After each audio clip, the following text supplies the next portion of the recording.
warahmatullahi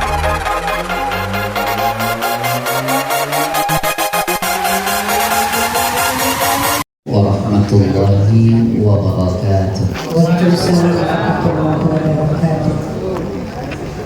Alhamdulillah alladzi faddala bani Adam bil ilmi wal amal bin nikah.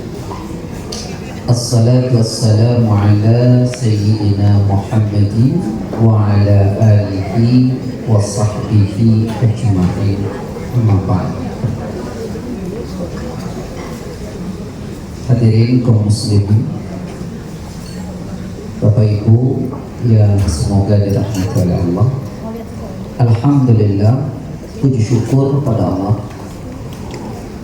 Pagi ini kita bisa bersama-sama di tempat ini menyaksikan satu hal yang sangat berharga, salah satu sunnah Rasul, yaitu akad nikah saudara dan saudari kita, anak-anak kita.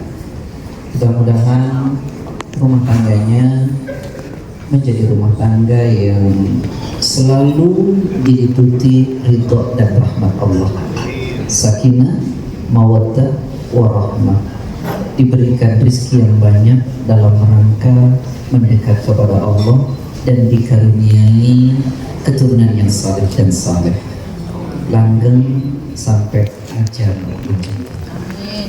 Salawat dan salam semoga senantiasa tercurah kepada Rasulullah SAW, pada keluarganya, sahabat dan pengikutnya sampai akhir zaman. Bapak Ibu hadirin yang saya muliakan, tadi ada bisik-bisik di belakang, Pak Ustadz nasihatnya tidak lama. Ya kalau lama ngaji namanya. Jadi nasihat itu tidak lebih dari 7 menit. Namanya kuliah 7 menit. Tapi ternyata gini loh nak, jalanin keluarga itu nak butuh ilmu. Karena itu saya menawarkan diri sama orang tuanya Ibu Novi dan Ayah, nanti 2 kali pertemuan via Zoom, 2 jam agar kita tahu apa yang harus kita lakukan dalam rumah tangga. Kesempatan 7 menit ini saya ingin sampaikan, ulama berkata begini. Di dalam ayat yang Ustaz tadi bacakan, sahabat saya, wa min ayatihi an khalaqa lakum min anfusikum azwaja litaskunu ilaiha wa ja'ala bainakum mawaddatan wa rahmah inna fi dzalika laayatin liqaumin yatafakkarun. Ustaz tadi sudah menerjemahkan. Di ayat itu, Bapak Ibu, anakku, ada 2 kata yang sering dimaknai sama, kata khalaqah dan ja'ala. Jadi Allah menciptakan pasangan, itu namanya khalaqah. Itu takdir Allah. Nama takdirnya mubram, manusia tidak bisa campur tangan. Mas Muhammad Qadri diberi oleh Allah pasangan Mbak Sela, ini takdirnya Allah. Mbak Sela juga gini, ini takdir Allah. Dan karena Allah sudah menakdirkan buat kita, pasti itu yang terbaik buat kita. Jangan pernah berpikir coba gini, coba gitu, nggak boleh. Ini takdir. Nah, sekarang pasangan sudah dikasih, mawaddah warahmah bukan lagi urusan, tapi urusan Mas Dotri dan Mbak Sela. Kayak gini, kita dikasih handphone itu mau baik atau tidak, itu terserah kita, bukan urusan lagi yang ngasih. Jodohnya sudah dikasih, bahagia, tentram, senang, bukan urusan Allah, tapi sudah urusan Mas Dotri dan Mbak Sela. Gimana caranya Ustaz? Nah, Quran dan hadis memberi penjelasan, tapi sebelum sampai situ saya sampaikan kata ulama agar kita bahagia. Tapi sebelum itu saya tanya, Mas Dotri sudah punya istri? Sudah ya, alhamdulillah. Baru saja ya, alhamdulillah. Mau bahagia? Takut lupa gitu. Ayahnya iseng ya. Baik. Kata ulama, Mas Badri, Mbak Sela, kalau mau bahagia 4 hal kerjain. Nanti runtutan 4 hal panjang, tapi 4 hal ini dulu. Yang pertama, ta'aruf. Apa itu ta'aruf? Saling mengenal. Mengenal itu bukan pranikah, tapi ketika sudah menikah. Apa maksudnya Ustaz? Mas Badri, Mbak Sela sempurna kan? Sempurna? Keren Mbak Sela. Mbak Sela, Mas Badri sempurna nggak? Sepertinya ini sudah dikasih tahu Bu Novi. Karena seorang kalau saya tanya, manusia sempurna nggak? Nggak ada yang bilang sempurna. Tapi ini keren, berarti sudah ngaji. Karena Quran surat 70 Allah Ta'ala berfirman, وَفَضَّلْنَاهُمْ عَلَى كَثِيرٍ مِّمَّنْ خَلَقْنَا تَفْضِيلًا. Dan kami telah ciptakan manusia itu dengan kesempurnaan di antara seluruh makhluk. Jadi Mas Badri sempurna ya, sempurna dengan kekurangan dan kelebihannya. Mbak Sela juga sempurna dengan kekurangan dan kelebihannya. Itulah manusia.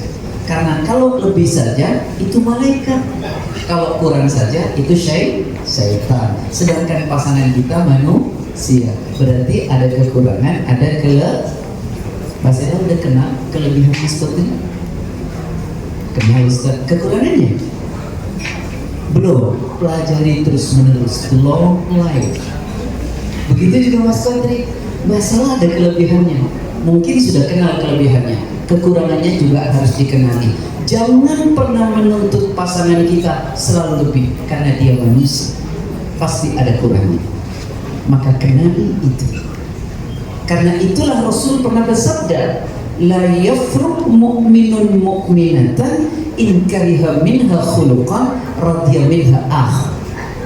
Jangan suami membenci istri atau istri membenci suami karena pada istri atau suami itu terdapat akhlak jelek. Ingat loh bahwa pada istri atau suami itu masih menyimpan jutaan akhlak baik.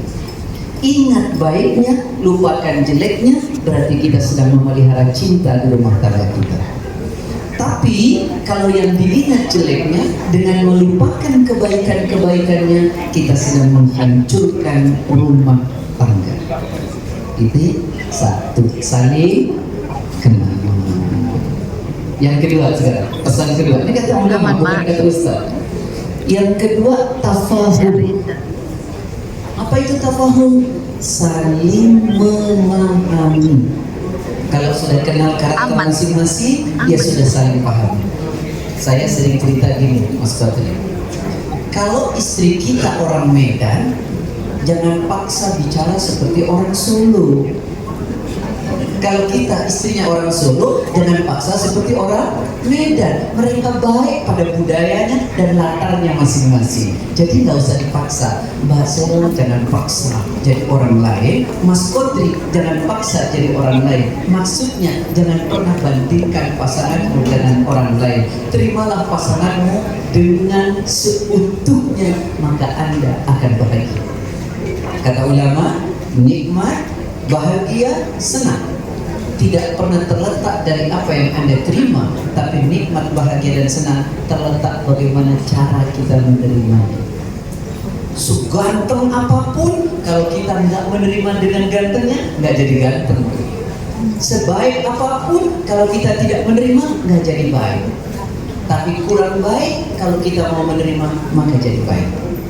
Jadi saling memahami. Oh iya ya, kalau Sela lagi capek, saya nggak boleh begini. Kalau suami saya capek pulang kerja, saya nggak boleh begini. Itu saling paham namanya. Jangan hanya minta dipahami.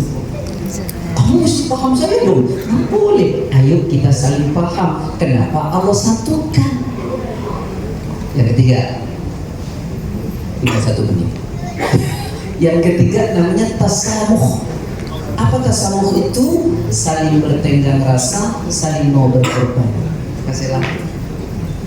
Apa sulitnya berkorban sedikit saja demi kebahagiaan suami? Mas Badri, apa beratnya berkorban sedikit saja demi kebahagiaan istrinya? Kalau yang ada di mindset suami istri saling mau berkorban untuk memberikan kebahagiaan, maka rumah tangga nikmat. Bukan saling mengorbankan. Catat baik-baik. Yang terakhir, apa yang terakhir? Ta'awun. Apa ta'awun itu? Saling mau menolong. Mbak Sela punya kekurangan, bukan dijadikan alas untuk diangkat kekurangannya. Kenapa Allah satukan dengan Mas Kodri? Berarti Mbak Sela punya kekurangan, sulap dengan kelebihan Mas Kodri. Mas Kodri juga punya kekurangan. Maka jangan pernah dijadikan alasan apapun, tapi kekurangan Mas Kodri hendaknya ditambah dengan kelebihan Mbak Sela. Kenapa Allah satukan? Jangan pernah bilang, Ustaz, sudah nggak cocok. Nggak ada tuh kata. Ini yang sering muncul hari ini. Orang cerai sudah nggak cocok. Saya mau pastikan di dunia ini tidak ada manusia cocok. Justru perbedaan itu dijadi satukan, maka menimbulkan keindahan. Pelangi itu warnanya macam-macam, karena itu dia jadi indah. Kalau warnanya sama, dia tidak indah. Saya sering sebut ada grup band, tahu grup band? Keren anak muda sekarang, nggak tahu lah ya. Ada drum, ada piano, ada bass, ada gitar. Suaranya beda-beda tuh. Tapi jika dimainkan oleh orang yang mengerti musik, akan menimbulkan simfoni indah. Tapi jika dimainkan oleh orang yang tidak mengerti musik, saya misalnya, maka akan gaduh, suaranya tidak enak. Mbak Sela, Mas Kodri berbeda. Tapi jika dijalankan dengan ilmu agama dalam menjalankan rumah tangga, maka akan selalu indah perbedaan itu. Tapi jika tidak dijalankan dengan ilmu, tidak tahu ilmunya, maka akan terus gaduh. Jelas? Alhamdulillah. Satu saling kenal ya karakter masing-masing. Jangan hanya tuntut kelebihannya, ada kekurangan. Yang kedua, ayo saling memahami satu sama lain. Jangan ego hanya selalu minta dipahami. Itulah awal kehancuran. Yang ketiga, saling mau berkorban. Yuk, saling mau berkorban untuk memberi kebahagiaan masing-masing. Jangan saling mengorbankan. Yang keempat, ayo saling tolong. Akhir, masih ada 1 menit. Terakhir, saya ingin berpesan akhir saja. Kata Rasul, seorang sahabat namanya Muawiyah ibn Haidah tanya kepada Rasulullah, "Ma haqqu zaujati ahadina alaih?" Ya Rasulullah, apa yang menjadi hak istri kami dari kami? Kewajiban kami kepada istri itu apa? Yang pertama, ajak dia ke surga. Berikan pemahaman agama. Kalau tidak sempat, ajak ngaji. Yang kedua, antut'imaha idza tu'imta, kasih makan istri. Berarti kita punya kewajiban lahir menafkahi, itu kewajiban suami. Wa taksuha idza tasai, berikan pakaian. Wa la tuqabbi, jangan pernah menjelekkan istri kepada siapapun. Wa la tadribil wajha, jangan pernah memukul wajahnya. Wa la tahjur illa fil bait, jangan pernah pisahkan kecuali di rumah. Maksudnya kalau ada masalah jangan pernah bilang, udah deh kita cooling down dulu, kamu ke rumahmu, aku di sini. Nggak boleh. Urusan rumah tangga tak boleh keluar dari pintu rumah. Keluar dari pintu rumah, nanti fitnahnya jauh lebih besar. Itu yang dimaksud. Jelas? Istri, pesan akhir. Apa kata Rasul?